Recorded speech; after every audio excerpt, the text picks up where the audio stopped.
Xin được chào mừng tất cả các bạn, chúng ta đang cùng đến với chương trình Giải mã tự nhiên.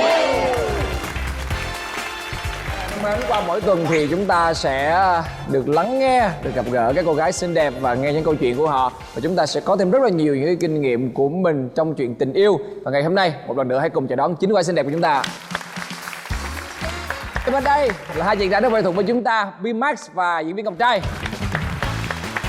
Ngày hôm nay sẽ là sự xuất hiện của một chàng soái ca rất là bảnh bao và lịch thiệp. Xin được giới thiệu diễn viên Long Thuận.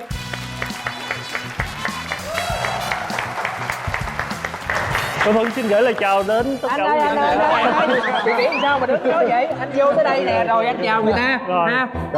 Trời ơi. Ngọc Thuận xin gửi lời chào đến tất cả quý vị khán giả. Chào tất cả các bạn. Rồi vỗ tay cho anh vui. Anh ngồi luôn anh. Trai. Mời anh ngồi. Trai. Em đi qua đây ngồi đi bắt mới vậy, nghĩa phận dữ vậy? Ủa làm gì mà Minh như vậy? Làm gì Minh như vậy? Bạn gì? À vậy hả? Anh ơi, tại vì anh Thuận nó đẹp trai, còn anh trai ảnh tên trai mà không có đẹp trai. Trai Dạ. thôi. Trai em tìm người còn nhiều đứa yêu.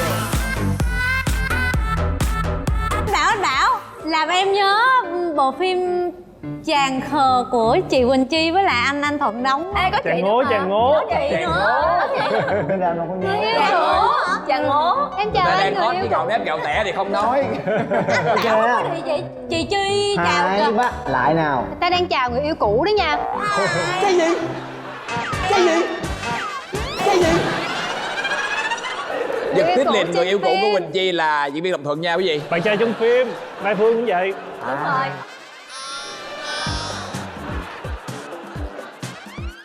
Thì nói chung là ngày hôm nay là không khí toàn là người quen không. Nhưng mà anh Thuận anh đã chuẩn bị sẵn sàng tâm lý chưa? Ở đây thì chắc cũng chuẩn bị sẵn sàng sơ sơ à. Cũng không chưa chắc lắm đâu. Sơ rồi đúng không? Rồi thôi bây giờ ta hãy cùng xem nhé. Ngày hôm nay là một cái chủ đề. Bảo khóc hả Bảo? Ủa sao vậy? Ủa gì Bảo khóc? Em răng gì vậy bà? Chủ đề này khó nói quá, không biết nói làm sao hết. Thôi hát đi em. Bi đừng diễn lối vậy Bi, đừng diễn lối, diễn tinh tế đó. Mọi người nghe nè. Hey! Tấm thiệp mời trên Bàn trên thời bàn. gian địa điểm rõ ràng, lại một đám mừng ở trong làng. Trong quá giờ thấp Có quá. tên bông rừng thay hoàng Hoàng màng. ngày cưới hình đàn khắp phụng. Kinh doanh. Ai yêu thương ai tới già trẻ đi cùng. Đi cùng. Nhiều ngày tháng giờ này tương phùng. Tương phùng, phùng, Mà phùng. lòng cay. Đã là vợ người ta. Em đã là Không, đừng vợ rồi, Bi. người ta. Đừng rồi, Bi. Em Đừng. đã là vợ người ta. Mình không có gì cây cứu anh Bi. Em biết tại sao cô gái đó làm vợ của người ta rồi đó. Trái tim của em rất đau, chỉ muốn buông. Từ đó là nghe một cái đoạn nhạc như vậy xong thì các bạn cũng đã biết được chủ đề rồi đúng không? Và chủ đề của chúng ta ngày hôm nay đó chính là làm gì khi mà người yêu cũ mời đám cưới. Em thích cái đề tài này quá.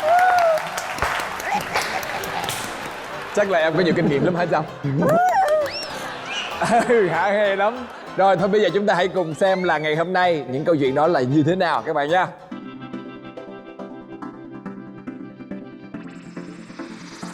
Câu chuyện đầu tiên, có lý do gì đâu mà đi. Đây là câu chuyện của ai khi mà nhận được thiệp cưới của người yêu cũ. Đây là câu chuyện của Chi. Xin chào mọi người. Thực ra thì Chi chưa có được nhận một cái thiệp cưới nào của bạn trai cũ hết. Tại vì Chi tin chắc rằng sẽ không có một người bạn trai cũ nào dám gửi thiệp cưới cho Chi. Không thiệt. Tại sao? vì làm mấy chuyện tào lao đó là Chi la đó, Chi chửi đó. Thường á, tại vì Chi trong những cái mối quan hệ của Chi quen rất là ít, nên là khoảng thời gian quen mỗi người khá là lâu. Lâu như vậy thì cái mối quan hệ của mình nó đủ sâu, đủ ở một cái mức mà có dừng lại đi chăng nữa thì vẫn còn. Còn ở đây là còn cái sự quý mến, còn cái sự tiếc nuối. Bởi vì sao? Chắc chắn một mối quan hệ mà nó dừng lại chỉ là vì những cái chuyện chẳng đặng đừng thôi. Thật sự là như vậy. Với Chi là Chi chưa có một mối quan hệ nào mà kiểu phớt qua là Chi không có. Nên với những cái mối quan hệ như vậy thì sẽ rất là khó cho cái việc là khi người ta đi lấy vợ mà người ta gửi thiệp mời cho mình. Lịch sự nhất đối với Chi đó là người ta báo cho mình một cái tin thôi. Là thí dụ như là Chi tưởng tượng nha, chứ Chi chưa trải qua, là báo cái tin là anh chuẩn bị có gia đình, để cho mình có cái dịp để mình gửi đến người ta một cái lời chúc mừng. Em chúc mừng anh đã tìm được cái người final cho cuộc đời đó, và chúc anh là sẽ hạnh phúc với cái người đó đến cuối đời, để hai người vẫn có một cái mối quan hệ tốt sau đó. Còn chuyện đi á, Chi nghĩ là tại sao phải đi? Đi thì thứ nhất, nếu mà cô dâu không biết thì thôi. Nếu mà cô dâu mà biết thì cô dâu sẽ đâu có vui đâu. Tự nhiên thấy cái mặt mình trong đám cưới cô dâu nào vui thì cô dâu đó cũng dạng, Chi thấy lạ đó. Chứ ngay cả bản thân Chi mà thí dụ như là đám cưới của Chi mà có người yêu cũ của chồng mình đi dự là Chi nghĩ là tối đó về không yên cái Chi đâu. Chi nói thiệt luôn á. Hả? Tức là Chi mà để thiệt luôn, tự nhiên nhìn là Chi bị mất mood liền. Trong khi đó là cái ngày của Chi mà, cái ngày của cô dâu chứ không phải là cái ngày của con người yêu cũ đâu. Tự nhiên mình phải đi làm cái gì trời. Mà nhất là cái chuyện mà cái ông chồng đó mà đi gửi thiệp mời, đúng không? Đúng rồi. Đi gửi thiệp mời lại càng xàm xí nữa. Đúng Mình rồi. nói vậy Nhưng mà sẽ có những cái trường hợp như thế này, giống như là người yêu cũ đó, bởi vì ngày xưa trước khi là người yêu thì đã là bạn, xong rồi sau khi chia tay thì cũng là bạn. Vậy thì bây giờ có được mời hay không? Không, nếu như không đưa thiệp thì cũng kỳ. Thì đó, Ý là cũng kỳ. Giống như Chi nè, Chi không biết. không thì bây giờ mình Gửi báo bàn thôi, luận với nhau, chứ tại vì còn cái trường hợp mời là cái chứ. trường hợp Gửi khó, là báo đúng không? tin thôi. Tại vì đó là anh Thuận thấy sao, nếu mà là anh Thuận thì anh Thuận Báo tin là nghĩ được là mình có rồi, nên nếu mà mời mình hay lịch không? sự thì mình báo. Nếu là anh thì anh không mời. Thậm Luôn là chí bạn. là có mời anh cũng đi. Tại vì khi một mối quan hệ đã kết thúc rồi thì chắc chắn là sẽ kết thúc, không bao giờ có tiếp tục mình còn nhắn tin hay mình còn liên lạc hay là bất cứ gì đó. Không phải là tại vì mình còn thương hay là mình còn có chút tình cảm gì mà mình không đi, mình sợ này kia, nhưng mà một mối quan hệ đã kết thúc là có nghĩa là nó kết thúc. Vậy thì không lẽ là tất cả những cái câu nói mà người ta từ xưa bây giờ nói rằng là sau khi chia tay thì chúng ta có thể làm bạn hay không? Rất là nhiều người trông mong vào cái chuyện đó, nhưng mà bây giờ làm bạn rồi mà không được mời đi đám cưới thì sao? Có chứ, bạn có nhiều loại bạn chứ.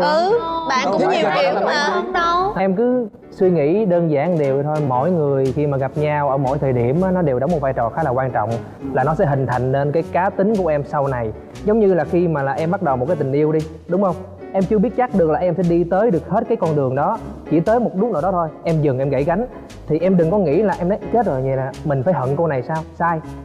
Liệu rằng khi mà qua cái mối tình với lại cô này rồi là mình có rút được bài học gì hay không? Mình có thật sự là biết chiều bạn gái hay là biết chiều con gái và hiểu thêm về phụ nữ hay không? Nếu như mà là vẫn chưa hiểu thì cứ tiếp tục yêu đi, rồi tiếp tục bị Tiếp tục yêu, tiếp tục chia tay, đúng đó, không? thì là mình sẽ trưởng thành thôi.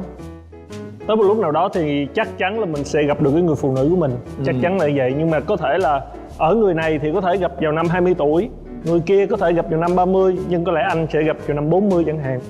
Giờ anh nhiêu tuổi? Trước luôn á. Bây giờ anh khoảng ba mấy. Ba mấy phải không? Ba mấy thôi chứ. Vậy là cũng còn mấy năm nữa chứ, không? Thôi ráng độc thân đi anh, chứ mắc công có vợ mệt. Thôi cần được phút Không, giây nào. thật ra thì cũng đã gặp rồi, nhưng mà tại vì á, trên cái đường mình đi á, mình chưa chắc được là mình sẽ xảy ra những chuyện gì. Mình nghĩ là mình sẽ gặp cái người đó rồi, nhưng mà cuối cùng tới những ngày cuối cùng để gặp nhau nữa thì mình thấy không phải, người này không phải, hoàn toàn không phải.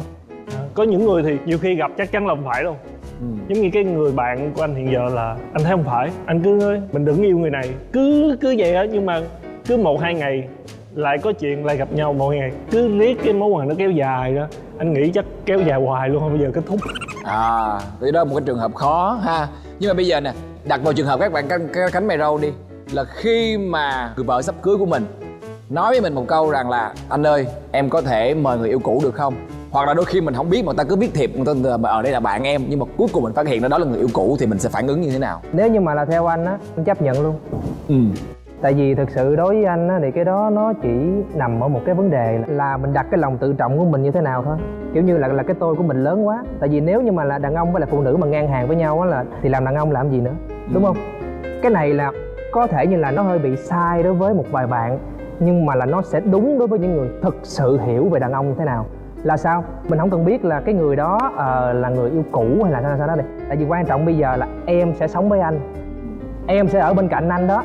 Cho nên bây giờ nếu như mà đây là cái cách cuối cùng để mà em thông báo cho cái người đó là em lấy anh này nè, thì ok, that's fine. Thậm chí là trước hôm đó nếu muốn không, hai anh em mình có gì ra uống cà phê tâm sự nói chuyện nhau xíu để mình hiểu nhau thêm. Tại vì căn bản á là cái người đó sẽ hiểu cái người vợ tương lai của mình ở một cái khía cạnh khác, còn mình sẽ hiểu một cái khía cạnh khác. Khi mà là hai người đàn ông mà đã chấp nhận ngồi lại nói chuyện với nhau rồi đó, vì một người phụ nữ, thì là tất nhiên đó là cuộc nói chuyện của hai người đàn ông trưởng thành chứ không phải là hai thằng nhóc. Cho nên nếu như là anh, người vợ anh á mà là có mời người yêu cũ hoặc là chồng sắp cưới mà đùng xong cái không thèm cưới nữa đó, anh cũng chả có thấy gì. Tại vì nó chỉ là một cái cảm giác đúng ngày hôm đó đâu mà. Qua ngày hôm sau thì mọi thứ nó lại sẽ khác. Tại vì quan trọng đích đến của mình là một cuộc sống gia đình êm ấm, hiểu không? Thì anh chọn vậy đó, còn riêng anh mời thì chắc khác à. Không, có gọi là dễ dãi, cái đó Dễ tùy thuộc dãi vào đối tính với em người. là dễ dãi, tại vì em thấy ít có người đàn ông nào người ta có thể chấp nhận cái chuyện đó lắm. Em ơi, nếu như mà thực sự tất cả những thằng đàn ông đều giống nhau á thì anh sống để làm gì nữa? Đúng không? Anh phải khác cái thằng đàn ông đó chứ.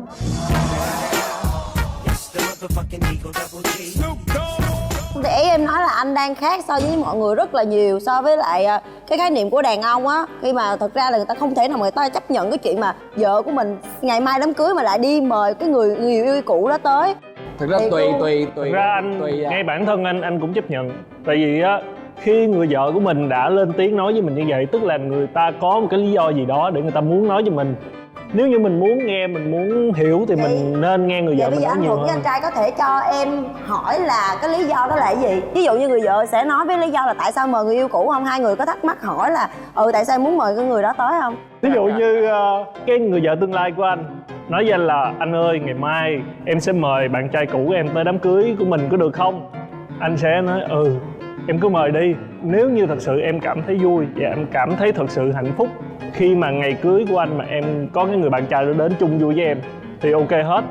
Nhưng mà Không, cái này em nghĩ em phải chỉnh lại chút xíu thật ra là phải nói trước khi mà gửi thiệp, chứ nếu mà ngày mai nói thì hơi kỳ đó. đúng rồi, Có phải khoảng thời gian sẽ mời chứ không phải là mời rồi mới nói nha. Mời rồi mới nói là thành vấn đề khác. Thì mình hiểu, mình thấu hiểu, mình cứ để cho người ta muốn làm cái người ta muốn đi, rồi mình hãy nói cái của mình sau. Ủa vậy tại sao anh không lại nói cái quan điểm của anh trước khi làm cái chuyện đó mà chờ làm xong rồi? Tại vì mình thì khác nào là mày muốn làm gì mày làm rồi tới khi mà làm xong đâu rồi sẽ tao nói mới trước cảm mà giác trước khi mời mới họ phải hỏi. và mình cùng nhau bàn luận vấn đề đó. Tại vì thứ nhất mình là đàn ông, mình phải thấu hiểu người phụ nữ của mình trước. Còn để người phụ nữ thấu hiểu mình không, cái đó tính sao? Mình cứ thấu hiểu người phụ nữ mình trước đi, rồi Cho đi rồi sẽ nhận lại. Rồi đúng. anh Còn chọn B-Max, hơi nhiều hả Thuận ha? Từ từ bây giờ hỏi B-Max nào. B-Max bây giờ có vẻ im lặng quá nè. Im lặng là tại vì mình chưa có cưới cho nên mình đang đặt cái hoàn cảnh của mình vô. Nếu mà mình hỏi có thích không thì nói thẳng là chắc không thích, chả ai thích cả. Tại vì tự nhiên trong bữa tiệc của mình sẽ có một người mình phải để ý nữa. Đúng, thích là không ai thích cả. Tại vì thật sự Ủa không thích thì Nhưng tại mà mình sao tôn phải- trọng vợ phải mình. chấp nhận cái Là chuyện mình đó rồi? mình tôn trọng và mình muốn hiểu. Mà anh ơi, nhưng mà trong cái câu chuyện mà anh và anh trai nói thì em thấy cái người vợ này không tôn trọng người chồng, đúng không? Sao anh Tại vì không trong cái hỏi ngày cổ? cưới mà Anh không hỏi cổ là em tại sao em muốn mời người đó vậy? Lý do là em gì? hồi nãy em có nói Thì anh là đang- hai anh có hỏi cái chị vợ đó là lý do tại sao mời bạn trai cũ tới không? Hai người hỏi không? Giống như em ví dụ nè, ví dụ là người nữ là người cưới đi, xong rồi ông chồng muốn mời người yêu cũ tới. Nếu là em sẽ quay qua em hỏi là ủa anh mời cô ấy tới làm chi vậy? Thì anh trả lời làm sao? Cái lý do gì thì được cho phép là hỏi. Nếu như em hỏi anh á, thì anh thường thường biết trả lời. Nhưng mà anh mà để hỏi bạn gái anh sẽ không hỏi. Anh không hỏi luôn. Anh không hỏi, anh chỉ nói là em có cảm thấy vui không? Nếu em cảm thấy vui thì em làm. Vui, đúng không? Anh là chỉ cần em vui. Thực ra Em cái vui vấn đề thì của em chúng làm. ta là sẽ có rất là nhiều cái câu chuyện để mà chúng ta có thể đúc kết ở vào cái cuối chương trình. Còn bây giờ chúng ta hãy khoan kết luận nha. thấy bắt đầu thú vị rồi đó. Bắt đầu câu chuyện nó thú vị rồi. Câu chuyện thứ hai chúng ta hãy cùng xem nha.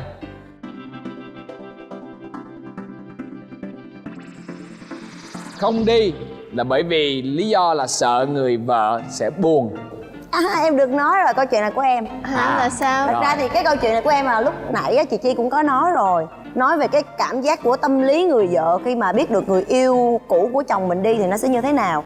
Thì lúc đầu mà sau khi chia tay á thì cũng có liên lạc với em, vẫn nói chuyện bình thường. Tại vì khi mà hai đứa không có hợp nhau á thì quyết định dừng lại, với chứ không phải là một cái lý do nào là gái gú hay là bất kỳ một cái lý do nào cả. Rồi sau đó vẫn nói chuyện với nhau bình thường, hỏi thăm nhau bình thường. Thì 3 năm sau thì một ngày đẹp trời thì gọi điện cho em và nói là anh sắp đi lấy vợ rồi, em có thể đi xuống ăn đám cưới được không? Em bị bất ngờ luôn, em không nghĩ là tại sao lại mời em như vậy. Thì lúc đầu em nói là ok nếu như mà em không bận thì em sẽ đi. Em vẫn hứa là như vậy, tại vì mình cũng không thể nào mà từ chối một cách mà lạnh lùng được. Thì gần tới ngày đó rồi thì em mới quyết định là ngày hôm đó mình có nên đi hay không. Em đưa ra hai cái lý do, em gạch đầu hàng ra. Thứ nhất, nếu mà đi, cái việc mà con gái mà mình mệt mỏi nhất là mình phải bay tới tận xuống miền Tây lận, đi xuống tới miền Kiên Giang lận. Đó, rồi thứ hai đó là mình phải chuẩn bị đồ đẹp, rồi tóc tai, rồi bận đồ gì để mà mình đi tới đám cưới của người yêu của mình mà. Mình phải đẹp chứ, để cho người ta cảm thấy là tiếc nuối hay là sao đó. Tới đám cưới hả? Tới đám cưới người yêu mà muốn người yêu mình tiếc nuối. Đó, từ từ. Đó là cái gạch đầu dòng thứ nhất. Nhưng qua tới cái gạch đầu dòng thứ hai thì cái gạch đầu dòng thứ nhất của em gọi như vứt luôn. Tại vì em nghĩ là chắc chắn là cái mối quan hệ của em với là bạn trai cũ thì cái người vợ đó chắc chắn sẽ biết Tại khi mà người ta lấy nhau rồi người ta sẽ chia sẻ hết, thì người ta sẽ biết được là ai là người yêu cũ như vậy. Thì tự nhiên em xuất hiện thì có nên hay không? Em xuất hiện thì chắc chắn cái người vợ đó sẽ rất là buồn. Tại vì ngày hôm đó là ngày vui của họ. Em đến đó mà em còn ăn mặc trang điểm rồi em lồng lộ như vậy thì mọi cái ánh mắt chú ý, rồi chưa kể bạn bè của chú rể nha, người ta cũng đã từng biết em, thì chắc chắn là nó sẽ tập trung vào mình nhiều hơn là cô dâu chú rể. Và người ta sẽ đặt câu hỏi trong đầu: ủa trời, bạn gái cũ sao hôm nay xuất hiện ở đây, tự đi hay là bạn nó mời, kiểu cái thứ như vậy. Em quyết định là ngày hôm đó em sẽ không đi. Và mọi người có biết cái tâm lý của em là như thế nào? Em rất là bình thường, em rất là thoải mái. Và em không đi nhưng mà em vẫn nhắn tin cho người đó, em chúc là trăm năm hạnh phúc kiểu vậy. Mà em không đi. Em cảm thấy em đi em bị vô duyên á. Bao nhiêu bạn nữ đồng ý với cái suy nghĩ của Bích Trâm? Ủa kỳ vậy? Chỉ có 4 người thôi. Là mọi người muốn đi hả? Phần còn lại là không đồng ý. Tại sao vậy hả Lúc Vân?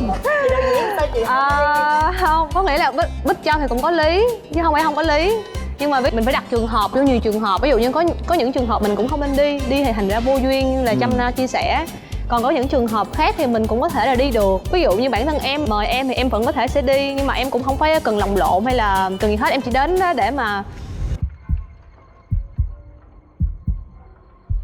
em coi đám cưới lớn không? Cái này mới là gọi là ác hơn em. Đám cưới để đánh giá. Cái này vẫn là chưa cam tâm lắm. Tới coi mày sống sao. Rồi vợ đẹp không? Gia đình như thế nào? Thì em tới em ngồi bàn mang. Tại vì đám cưới sẽ có rất là nhiều người, nên thành ra chắc chắn là mình không ai biết mình là ai đâu, nên thành ra em nghĩ là nếu mà em là em vẫn tới bình thường, em ăn đám cưới bình thường như một người bạn bình thường. Cuối cùng rồi là em tới với mục đích là em chúc phúc cho người yêu cũ hay là thì em một phần là tất nhiên là khi đám cưới là phải có tiền mừng hay là quà mừng ra, thì tất nhiên phải có thực tâm tới rồi. Thì em vẫn tới, em vẫn chúc mừng rồi. Chủ yếu là em sẽ coi cái đám cưới đãi sao, bàn có ngon không. Đó. Mấy món nhẹ nhàng thôi, thực tế là vậy. Rồi Linh, tại sao em lại không quyết định là không đi? Em nghĩ là cái người yêu cũ mời mình á thì họ cũng chỉ là lịch sự thôi, kiểu như họ cũng thông báo là anh đi lấy vợ. Thế là em cũng chỉ tưởng tượng thôi chứ em chưa gặp, thì mình cũng nên có một cái gì đó tế nhị một xíu. Và mình cũng nghĩ cho họ là thì anh đi lấy vợ thì mình sẽ nhắn tin chúc mừng, hoặc là gửi thiệp và gửi phong bì cho anh ấy là chúc hai vợ chồng anh sống hạnh phúc gì đó. Như là mình vẫn giữ cái mối quan hệ, dù là cái mối quan hệ đó có xấu hay tốt thì sau chia tay thì nó vẫn còn là một cái gì đó với nhau, chứ không đến nỗi mà không nhìn mặt, không nói chuyện.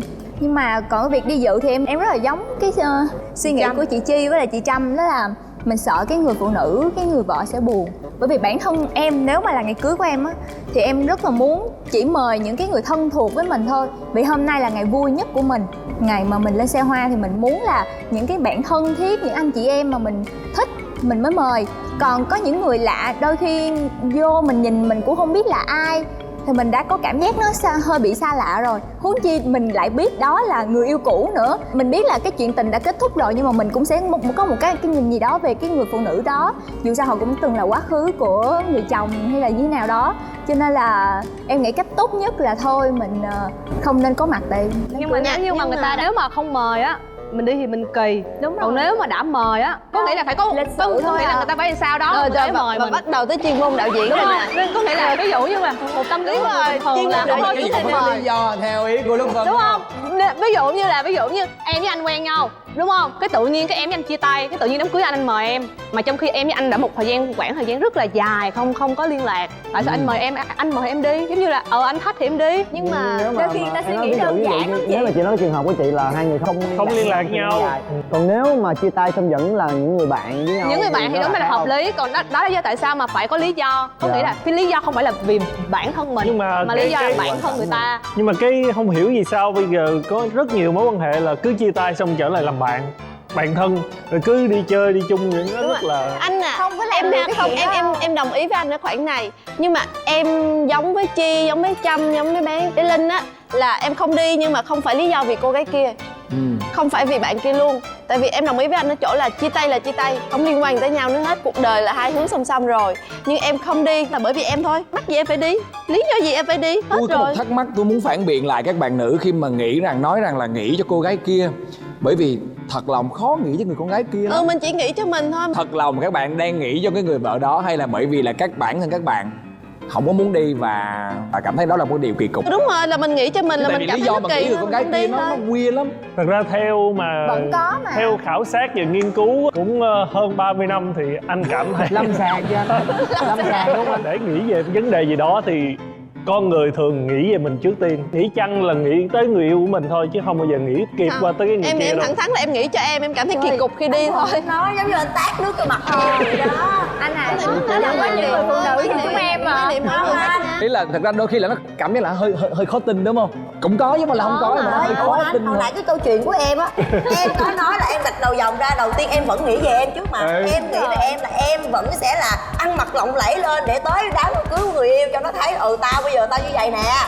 Anh hiểu Rồi, không? đây là quan điểm tính cách mỗi người. Đúng rồi, nhưng sau khi mà mình nghĩ về cái chuyện khác nó sâu xa hơn, chứ không phải là mình nghĩ bất chợt cái lúc đó là mình đang giống như kiểu là mình đang háo thắng thôi. Nhưng mà khi mình nghĩ lại, trời, tự nhiên đám cưới của người ta rồi cô vợ như vậy, rồi mình đi tới mình ăn mặc lồng lộ lên, mình làm như vậy để làm cái gì mà trong khi hai người đã chia tay rồi thì rất là đúng rồi. Mà không phải mình bị vô duyên á anh, cho nên là em có nghĩ tới bản thân em đó. Tùy mỗi người là quan niệm thôi.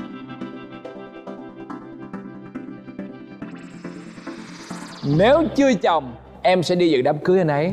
Wow, đây là bắt đầu Sao phải đặt phụ vấn thuộc đề vô lại chồng nè. luôn á hả? Ai Em không phải là em phụ thuộc, mà em đang rất là tôn trọng cái người chồng tương lai của em. Tại vì nếu như khi chưa có chồng em có quyền được làm những điều em thích, nhưng mà khi có chồng rồi em phải có trách nhiệm. Cái đó là nếu như mình có trách nhiệm với gia đình thì mình mới giữ được gia đình, chứ mình không thể nào mình cưới chồng rồi mà mình muốn làm cái gì làm. Cái đó là em nói thật sự là như vậy. Có thể là mọi người có suy nghĩ riêng, nhưng mà ví dụ mình muốn đi đám cưới đi, em nghĩ là tâm lý ai cũng sẽ muốn đi để xem người đó như thế nào. Nhưng mà chẳng qua là lý trí mọi người ngăn cản lại mình đừng có đi, tại mình đi mình sẽ kỳ cục thôi. Nhưng mà còn nếu như em, tại vì em còn nhỏ cho nên em không có kinh nghiệm giống như mọi người, thì em chỉ thoáng qua là em sẽ đi nếu em chưa có chồng thôi. Thì mình ý là em không có suy nghĩ đáng lẽ sâu xa. là nếu có chồng rồi thì em mới đi nó mới hợp lý chứ. Tại vì lúc đó là em đâu có còn vấn đề phương vấn đi với người ta đâu, em không lúc đó em không đi mà em lại đi cái lúc em chưa có chồng. Gia đình Em đi cho vui thôi. Vậy là khi mà em có người yêu thì em vẫn đi. Vì anh là người yêu của em, hôm nay anh yêu em nhưng ngày mai anh có thể bỏ em mà, anh hiểu không? Cho nên hôm nay em vẫn được sống cái quyền riêng tư của em. Còn có chồng rồi thì em sẽ nghĩ cách khác, là em sẽ nghĩ là em sẽ tôn trọng chồng, và bắt buộc khi em lấy người đó thì người đó cũng phải tôn trọng em. Thì Cái cô gái khác thấy như thế nào? Em nhức đầu. Em mà lên đôi hiểu ý bạn đám em. cưới người ta mời đôi á. Từ từ hãy nghe Mai Bích Trâm dịch lại ý của Gia Linh nè. Em hiểu ý bạn em mà. Ý là của bạn Linh đó là nếu như mà mình có chồng rồi là sẽ không đi. Là thứ nhất là vì tôn trọng chồng. Nếu mà đi thì chồng sẽ ghen, sẽ buồn. Còn nếu mà chưa có chồng á là sẽ đi xả láng luôn. Tại vì á còn độc thân là người làm. Ý là vẫn có được quyền riêng tư. Đó thì đó, có quyền riêng tư chứ có chồng muốn đi đâu Nhưng thì mà đi. có người yêu thì cũng đâu gọi là độc thân xả láng được em. Em không nói xả láng là của chồng nha anh nha. Ý em nói là Thì tính ra là vừa dịch mà còn thêm thắt nữa. thì đương nhiên là mình cũng phải xem cái người mời mình như thế nào, có đáng để mình đi không nữa. Thì ý em nói là nếu em chưa có chồng mà cái người đó xứng đáng để em đi thì em đi thôi, em không có nghĩ nhiều Thấy là hết. trong trường hợp nếu mà có chồng hoặc là có bạn trai, hai người cùng đi dự thì lại hợp lý hơn rất nhiều. Cùng đi theo luôn. Thì quan trọng cái thiệp có dấu cộng hay không. Còn bây giờ nếu bạn trai thì sao? Chưa, cái lúc chưa có chồng là chắc chắn em phải có bạn trai. Ở lúc mà có bạn trai rồi người yêu cũ mời em cũng đi hả? Đi mà. Đính Lúc đó em có suy nghĩ cái chuyện là em tôn trọng bạn trai em không? Cái gì đâu mọi đâu thì người. là em cứ xách theo thằng bạn trai của em đi theo cái Thì gì đúng đâu. rồi. Thì bắt Nhưng mà cái nó chuyện không có dấu chồng cộng em đâu. đâu. Ôi chưa nha. Chỗ lạ là chỗ đó hiểu không? Rồi rối quá bỏ đi mọi người, em cũng không biết nữa, em nghĩ vậy đó. Hôm nay câu chuyện nó thú vị, em nói về khía cạnh vừa giữa nam với nữ suy nghĩ khác nhau ha. Rồi đôi khi là mình đặt vào cái tình thế khác nhau nữa. Bây giờ hỏi các bạn trai nè, cảm giác khi mà bạn gái mình được người yêu cũ mời đám cưới rồi bạn gái mình nói rằng anh ơi đi với em thì mình có đi không? Đi đi anh. Em là em suối không đi luôn. Nói thẳng là thôi mày đừng đi, mày ở nhà với anh đi, mày đi đó làm gì thiệt. Nói thẳng luôn á. Thì Sao? Hàng Ý là Nguyên tại sao nói vậy? vậy thì em không đi đúng không? Còn kiểu như là tùy em thích đi thì đi là thấy Không, ghét. cái đó là như là chắc chắn là không đi được rồi nếu mà nói cái kiểu đó. Không, nhưng mà thật sự nha, em thấy con trai đôi lúc cũng hơi ích kỷ á. Trong tình yêu ai không ích kỷ em? Con trai đôi lúc hơi có cái tính là Không phải người nào cũng vậy đâu. Sở hữu là người ta sẽ không muốn bảo vệ chăm sóc em đâu. Vấn đề đó thì Đó là tâm lý. vẫn Bây giờ em quay qua em hỏi người chị kế bên em kìa, thấy chị Mai Phương nhìn em thở dài nãy giờ kìa. Đó. Lúc đầu em liên tục luôn á. Tại vì á Phương nghĩ là mỗi người sẽ có một cái kiểu khác nhau. Tất nhiên là Phương thì sẽ không có giống Linh ở cái chỗ rằng là chưa có chồng thì đi mà có chồng rồi lại không đi hả em? Tại vì tính đến thời điểm này hả, có một người yêu đi lấy vợ rồi nhưng mà rất may là không có mời. Ai ra để em nhớ coi. Anh biết mà. Anh biết hết luôn hả? Biết tại vì hai đứa chơi chung lâu lắm rồi. Nhưng mà tại vì thật ra là nó cũng có một cái hay là thường là khi mà chị với người yêu chị chia tay á thì có thể là một cái khoảng thời gian nó sẽ bị ngưng cái tình cảm đó, hoặc là sẽ không liên lạc với nhau, hoặc là sẽ phải có một cái thời gian để cả hai phải ổn định lại. Nhưng mà khi đã ổn định lại để mà có thể nói chuyện làm bạn với nhau rồi á thì hoàn toàn là không có vấn đề gì hết. Cho nên là nếu mà trong cái giai đoạn đó có mời á thì chị vẫn sẽ đi bình thường.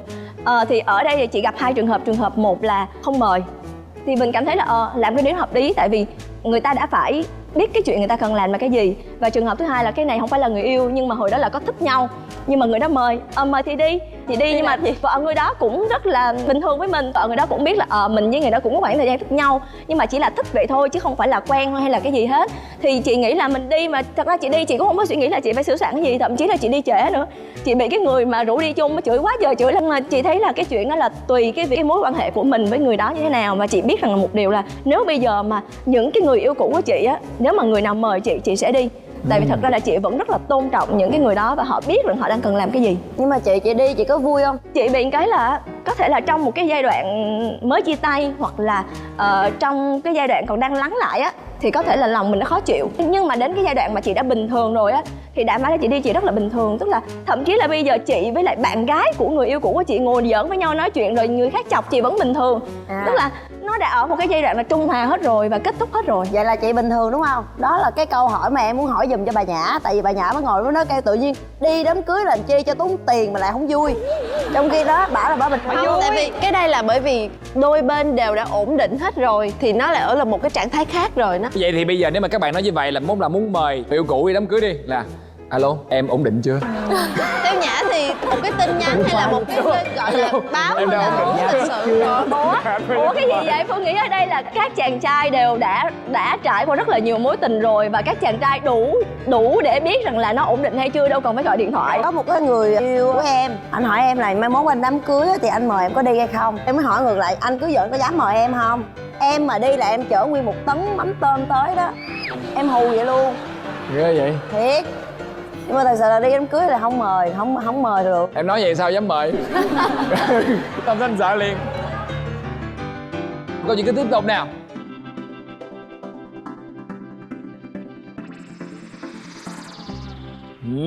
Phải xuất sắc. Em chắc đọc coi.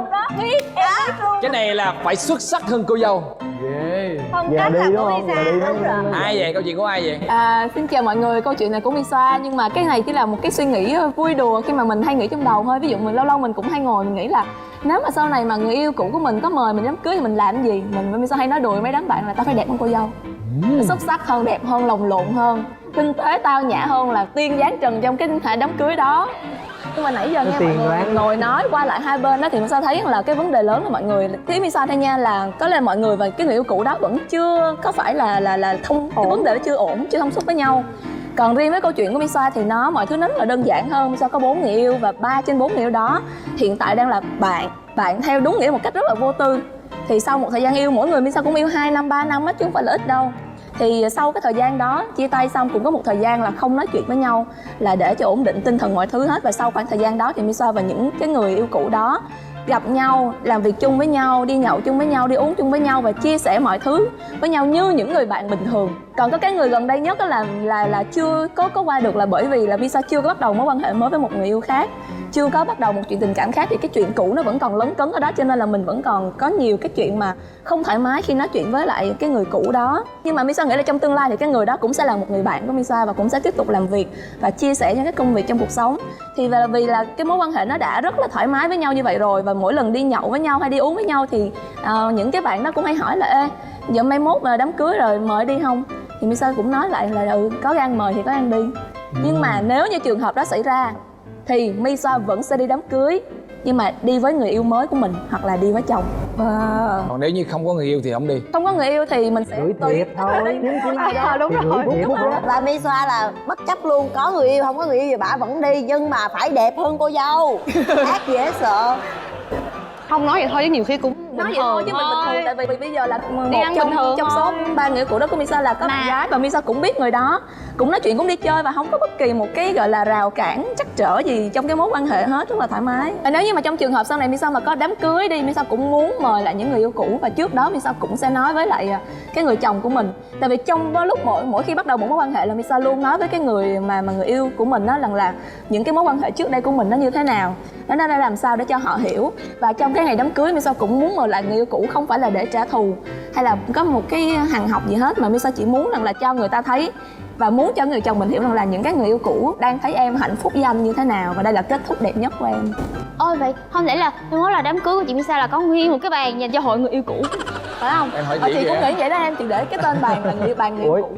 Vậy từ nãy giờ nếu mà hỏi người Lan Quang Bảo đi, Quang Bảo đã từng nhận được cái thiệp cưới của người yêu cũ chưa? Thật ra nhận được rồi, đáng lẽ bữa đó đi, nhưng mà cuối cùng là bận không đi được, cho nên là có gửi thiệp, có gửi này nọ. Nhưng mà tại vì thật ra là cái mối quan hệ đó trước khi là người yêu cũ thì là bạn, rồi sau khi mà không còn yêu nhau nữa thì vẫn là bạn, tuy là không có còn quá thân nữa, nhưng mà Bảo nghĩ là khi mà tới lúc mà người ta đã gửi thiệp cho mình thì mình phải chúc phúc cho người ta chứ. Bảo nghĩ đơn giản vậy thôi, chứ Bảo cũng không có nghĩa là mình sẽ đẹp hơn hay là mình sẽ lồng lộn hơn gì hết trơn á. Nghĩ chắc đàn ông không nghĩ vậy đâu. Đàn ông thì họ sẽ biết tâm thế rằng là lúc đó ổn rồi, mà thấy người yêu mình đã cũng có một cái bến bờ rồi thì mình đi thôi, chuyện đó bình thường. Còn nếu mà không đi được thì đôi khi là vì một lý do cá nhân nào đó. Vậy thì cuối cùng là chúng ta có nên mời người yêu cũ đi dự đám cưới của mình hay không? Ở đây bao nhiêu người nghĩ là chúng ta nên mời?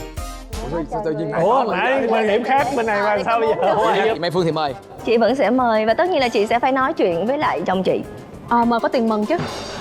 Trời dã man đấy. Con người thực tế là có như vậy. Thực tế giờ. Đúng rồi, mời có tiền mừng chứ. Đúng rồi. Có. Con. Đúng rồi, em nói là em sẽ mời, nhưng mà em nghĩ là sẽ trong tùy trường hợp với mỗi người thôi. Ví dụ như là những cái mối quan hệ của em nó đã quá thoải mái rồi, mình cứ việc mời thôi. Nhưng mà nếu như mà cái mối quan hệ của người nào đó mà còn lấn cấn thì thôi đừng nên mời, mất công tới phiền lắm.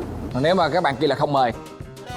Em nghĩ phiền phức sao? Tốt nhất là thôi hỏi đi, là tùy theo mối quan hệ của mỗi người thôi. Nhưng mà tại vì thường là chị là rất là rõ ràng, cho nên là những cái gì nó đã kết thúc rồi á thì chị vẫn biết rằng là chị vẫn sẽ nói chuyện được với chồng chị để chị mời người yêu cũ, và những cái mối quan hệ kia là nó hoàn toàn không có vấn đề gì hết. Nhưng mà thật sự nha, có một cái cảm giác là khi mà mình nghe cái tin mà người yêu cũ đám cưới thì thật sự nó là một cái cảm giác không vui rồi. Vậy là chú còn yêu phải không? Vẫn còn thương hay là vẫn còn thương á. Hay là cứng cái gì không? Mình vẫn muốn người ta hạnh phúc, nhưng mà nếu mà vừa báo tin nghe cái tin đó xong thì thật sự là nó là vậy là còn vậy là phải có. Em nghĩ thì là mời thì cứ mời thôi.